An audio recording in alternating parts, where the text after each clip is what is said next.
नमस्कार दोस्तों, मैं आपका गाइड गोजांक और आज हम जिस विषय पर बात करने जा रहे हैं वो है समय की कीमत। सच मानिए दोस्तों, जिसने समय का प्रबंधन कर लिया उसने अपने जीवन की हर चीज़ का प्रबंधन कर लिया। समय इतना बलशाली है, समय इतना मूल्यवान है कि जिसने इसकी कीमत को समझा वो वास्तव में बहुत आगे चला गया। अगर मैं बात करता हूं कि खोई दौलत मेहनत से दोबारा हासिल की जा सकती है, खोया ज्ञान अध्ययन से मिल सकता है, खोया स्वास्थ्य चिकित्सा से मिल सकता है, लेकिन खोया हुआ समय हमेशा के लिए चला जाता है। दोस्तों, ईश्वर ने किसी को बुद्धि ज़्यादा दी है, किसी को कम दिया है, किसी को बहुत ही वो रूपवान बनाया है, किसी को कम रूपवान बनाया है, लेकिन ईश्वर ने सभी को एक चीज़ बराबर दी है और वो है समय। और ये समय का जिसने सदुपयोग कर लिया, जिसने इसका सही तरीके से प्रबंधन कर लिया, निश्चित रूप से उसकी सफलता को कोई रोक नहीं पाता। अगर आप वास्तव में विद्यार्थी और आगे जाना चाहते हैं तो समय ही वो बहुमूल्य निधि है जिसका प्रबंधन करके आप अपने मनचाहे सपनों को प्राप्त कर सकते हैं।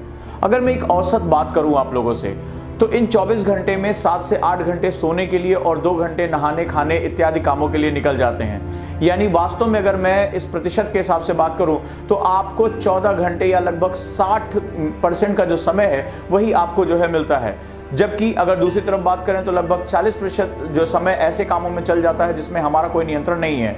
यानी आप अपने 60% हिस्से के मालिक हैं। अब ऐसी कंडीशन में वही जो स्टूडेंट है आगे बढ़ पाएगा जो इन 14 घंटे या लगभग जो 60% समय है उनका बेहतरीन उपयोग कर पाता है। और ये समय आपके लिए भी वही समान है जो महान लोगों के पास है, बशर्ते कि वो हर अपने घंटे की कीमत जानते हैं, वो अपना इसका महत्व समझते हैं और समय प्रबंधन के गुणों को जानते हैं। एक वो कला जिस कला को सीखकर वास्तव में आप अपनी जिंदगी को एक नया आयाम दे सकते हैं, वो है समय प्रबंधन की कला।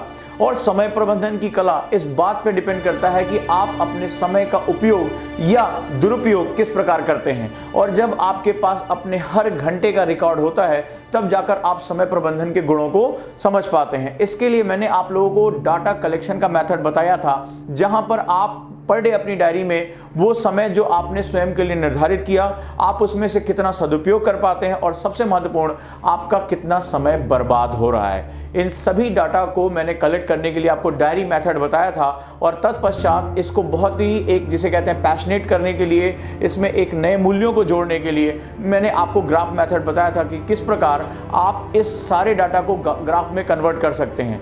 इस वीडियो के नीचे उस समय प्रबंधन का एक बहुमूल्य वीडियो पड़ा हुआ है जिसकी वजह से हजारों लाखों लोगों की जिंदगी में एक बहुत बड़ा परिवर्तन आया। मैं ये बात इसलिए कर रहा हूं क्योंकि अब धीरे धीरे आप एग्जाम की तरफ बढ़ रहे हैं। छुट्टियों का समय है और एक तरह से उल्लास का माहौल होने जा रहा है। तमाम छुट्टियों का समय आ रहा है और ऐसी कंडीशन में आप एक लंबे समय तक अपनी पढ़ाई से दूर हो जाएंगे और उसके बाद पुनः रिदम पाने में आपको एक अच्छा खासा समय लग जाएगा।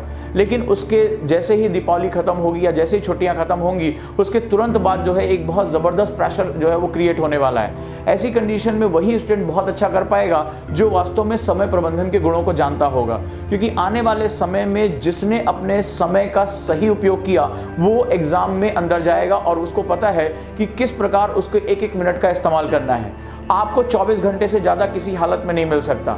आपको जो आपकी बॉडी को जो सोने के लिए घंटे चाहिए, जो आपको नित्य कर्म करने के लिए घंटे चाहिए, वो तो आपको यूज़ करने ही पड़ेंगे। अब सवाल है कि जो आपके पास बचे हुए यूजफुल घंटे हैं उसमें आप कितना ज़्यादा उसका उपयोग कर पाते हो, कितना उसका प्रबंधन कर पाते हो और अपने 1 घंटे या आधा घंटे जैसे समय को भी आप कितना ज़्यादा मेंटेन कर सकते हो।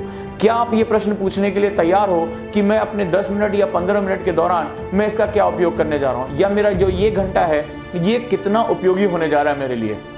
ऐसी कंडीशन में अगर आप देखेंगे तो समय प्रबंधन एक बहुत बड़ा गुण है और अभी से इसकी आदत डालना शुरू कर दीजिए। सबसे पहले आप एक आदर्श अपना टाइम टेबल बनाइए जिसको आपको फॉलो करना है, जिसके हिसाब से अपने सोने का टाइम, उठने का टाइम, इन सभी टाइम को आप मैनेज करिए। पढ़ने के घंटों को निर्धारित करिए और एक थ्रेशोल्ड बनाइए कि मुझे किसी भी हालत में दिसंबर तक इतने वो हालत में पहुंचना है जहां मैं 8 से लेकर 10 घंटे की अपनी पढ़ाई कर सकूं।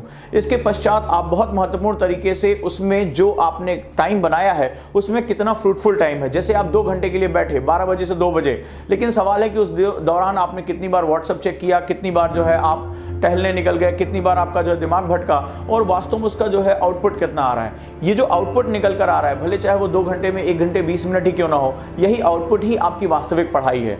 इसको आपको रिकॉर्ड करके रखना है। लेकिन साथ ही साथ प्रबंधन में आपको ये भी रिकॉर्ड करना है कि कौन सी चीज़ें आपका टाइम वेस्ट करती हैं। अगर आपने 20 मिनट किसी से बातचीत की, उसको डायरी में मेंशन करिए 20 मिनट ऑन फोन, क्योंकि ये जो चीज़ें हैं, ये जो आविष्कार हैं, ये जो गैजेट्स हैं, वो आपको वास्तव में आपकी पढ़ाई से काफ़ी दूर लेकर जाते हैं। सो ये बहुत महत्वपूर्ण है कि आप अपने समय को प्रबंधन करके रखिए, अनुशासित रखिए, डिसिप्लिन अपने आप को बनाकर रखिए, क्योंकि अब समय है अपने आप को सफल करने का। जो आपने इतने समय से मेहनत की थी, अब उस मेहनत को जो है वो दुनिया को दिखाने का है। लेकिन इस समय अगर आप दबाव में समय प्रबंधन के इस महान गुण से अगर चूक गए, इस कला को सीखने से चूक गए, तो निश्चित रूप से आपकी जो एक सुनिश्चित सफलता थी उससे आप कहीं दूर भटक जाएंगे। और मैं ये नहीं चाहता कि आप किसी भी हालत में, किसी भी पॉइंट पर जो है अपनी सफलता से दूर जाएं। तो दोस्तों, समय प्रबंधन की एक जो है कला, उसको सीखिए, इस वीडियो को ध्यान से देखिए और अपने लिए एक टारगेट तय करिए, क्योंकि एक समय आएगा जब आप नेक्स्ट ईयर 19 से एग्जाम से पहले पहुंचेंगे तो आप देखेंगे कि आपको बहुत लंबे समय तक पढ़ाई करनी है। न सिर्फ पढ़ाई करनी है, आपको अपने घंटों के अंदर उसको अधिक से अधिक निचोड़ना है। यानी अगर आप 2 घंटे पढ़ने बैठे हैं तो आपका आउटपुट 1 घंटे 20 मिनट क्यों है, आपका 40 मिनट बर्बाद क्यों हो रहा है। ये जो 40 मिनट की बर्बादी है, जब आप इसको फिल करना शुरू करोगे और इसको पूरा करना शुरू करोगे, तब धीरे धीरे जो है आपका आउटपुट आना शुरू हो जाएगा। और वास्तव में जो विजेता होते हैं वो इसी तरह सोचते हैं। तमाम दुनिया के जो सफल लोग हैं, उनकी जीवनी जब आप पढ़ेंगे तो वो ये कहते हैं कि मैं ये सोचता हूँ कि अगले 10 मिनट में मैं क्या कर सकता हूँ, अगले 10 मिनट का मेरा क्या महत्व है, इसकी क्या कीमत है। तो समय प्रबंधन, अनुशासन और जिसे रुचि कहते हैं, इसका एक मिश्रण होता है। तो आपकी रुचि यूपीएससी में सफलता पाने की है, आपका जो एग्जाम में सफल होने का आपका प्रमुख रुचि है, या जिंदगी के किसी भी हिस्से में आगे जाना चाहते हैं। लिमिटेड समय आपके पास है और ऐसी कंडीशन में अगर आप इस कला के महारथी हैं, जहां अनुशासन के माध्यम से अपने उन सपनों के लिए अपने आप को झोंक सकते हैं, तो निश्चित रूप से सफलता आपका दोनों बाहें फैलाकर इंतजार कर रही है। और ओजांग आईएएस एकेडमी का ये प्रयास है कि आप अपने सपनों की तरफ बढ़ें। तो जो आपके प्रश्न थे समय प्रबंधन का, वो आपके लिए बहुत महत्वपूर्ण है दोस्तों। अगर आप समय प्रबंधन कर पाए तो अपनी जिंदगी में जो है वो अपने आप को प्रबंधित कर पाएंगे और जीत की तरफ आगे बढ़ेंगे। इससे संबंधित कोई भी आपको जो सवाल है, आप जो है वो इनबॉक्स में पूछ सकते हैं। इस वीडियो को सब्सक्राइब करिए, लाइक करिए और शेयर करिए अपने दोस्तों तक, क्योंकि एक मशाल की तरह है ये जो पॉजिटिविटी, एक मशाल की तरह है और सब तक ये पहुंचनी चाहिए। बाकी इस समय जो भी चुनौतियां आपके सामने आ रही हैं, वो प्रश्नों के माध्यम से आप मुझ तक पहुंचाइए। मैं हर संभव प्रयास करूंगा कि इनके समाधान मैं आपको दे सकूं। जैसे कुछ प्रश्न जल्दी ही आ रहे हैं कि सर नींद बहुत आ रही है और इस समय एग्जाम से पहले ये तनाव होता है, या किसी को ये समस्या है कि नींद नहीं आ रही है, इस पर जल्द ही मैं एक वीडियो आपके सामने प्रस्तुत करूंगा, ताकि आपको इन समस्याओं के जो समाधान है वो मिल सकें और आप इनसे छुटकारा पा सके और आप सफल हो सकें, क्योंकि आपकी सफलता ही मेरी सफलता है। तो दोस्तों, जल्दी ही मिलूंगा मैं अन्य वीडियो में, आपके सामने प्रस्तुत होऊंगा, जहां पर आपकी किसी अन्य सवालों के समाधान के साथ मैं हाजिर होऊंगा। अपने इस दोस्त को विदा दें। नमस्कार।